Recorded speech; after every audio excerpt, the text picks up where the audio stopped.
connections look good. Slide it all the way in.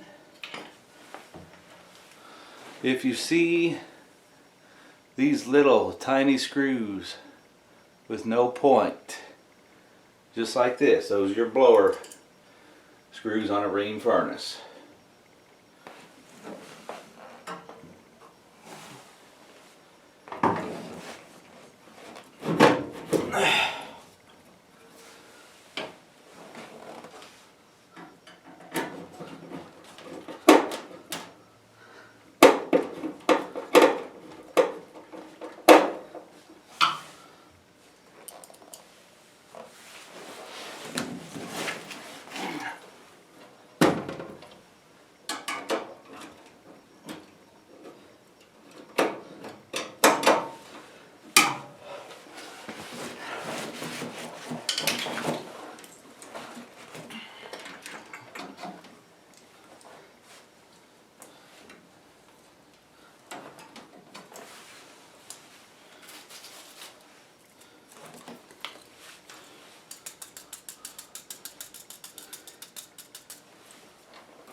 Just knock some of that dust off there. Give you a hint with these plugs. If they do not go in one way, flip it around because you got it backwards. So that's simple. Didn't go in, flipped it around. Let's see. No. There we go. There we go. Just like that. Wire nut. Make sure we got, we'll redo that one. If you're wondering, why am I taking this green ground wire here, chopping it off like that, re-stripping it like here? Simple. The wires seemed frayed, they seemed loose. The way I look at it, better just to redo it versus having what I'd like to call a guaranteed callback.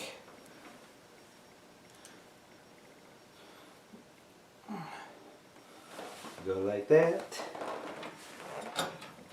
Then we have, that's not too bad.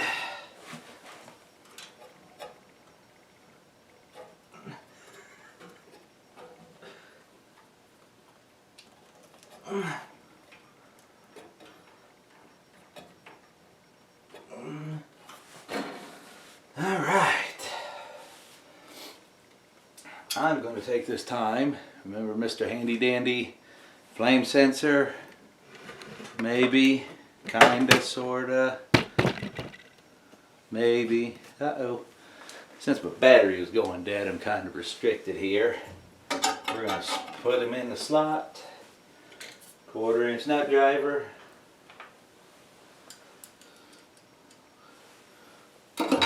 Right like this.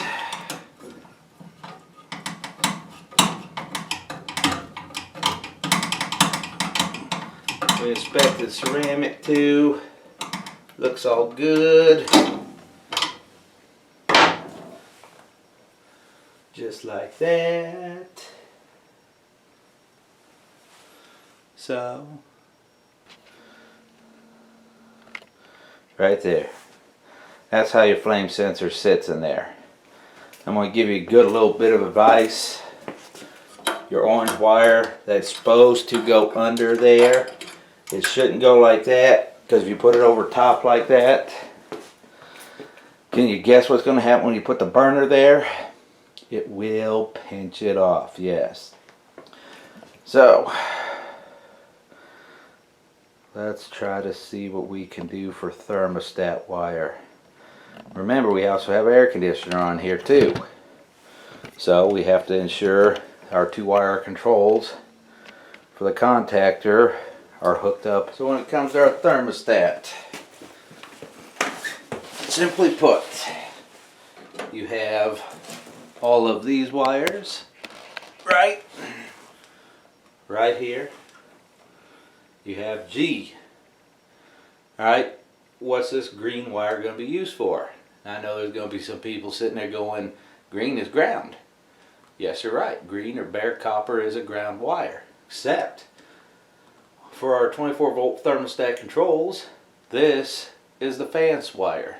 This is what goes to the thermostat on the G terminal to allow you to turn the fan on and just circulate heat that way. Or just circulate air, I should say, not heat but air.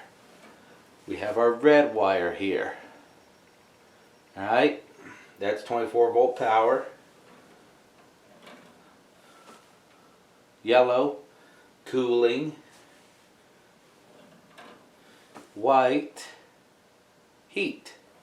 Now, these ones here, we have a red and a white here. These don't go to the thermostat. These are for the condensing unit outside for your air conditioning. One, the red one normally will go to your Y on the board, which is right here. The top one is twin. This one is Y. The white one here will go to C for common.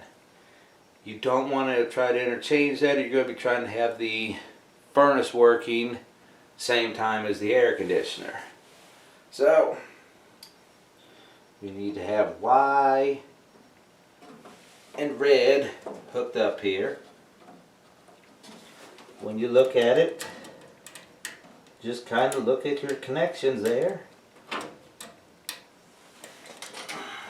W, heat.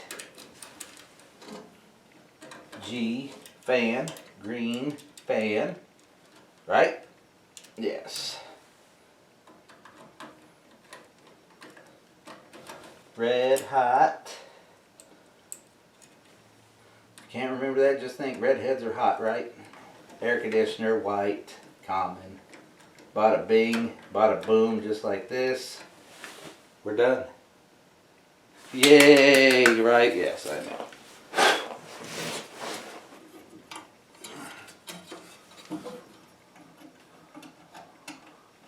And one thing you could do too, wiring up that flame sensor here. If you want to check it again, you could. We had a good reading prior. I'm not going to worry about it. Slide that over the spuds. Make sure screw holes are lined up.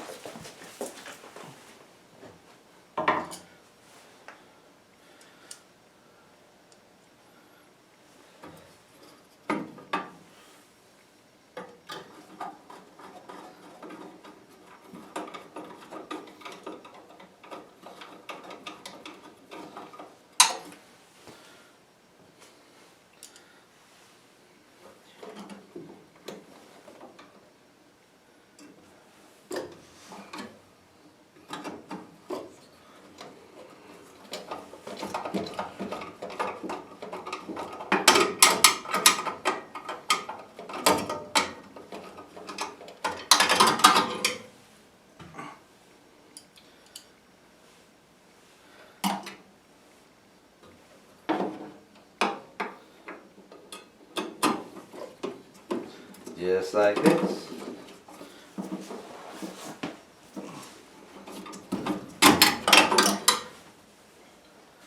Get it started.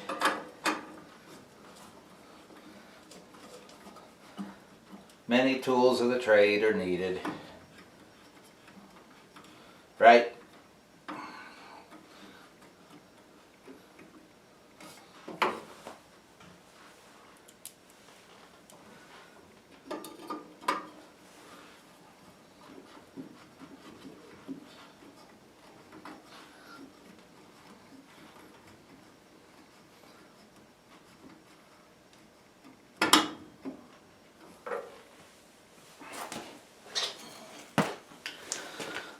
Ta-da!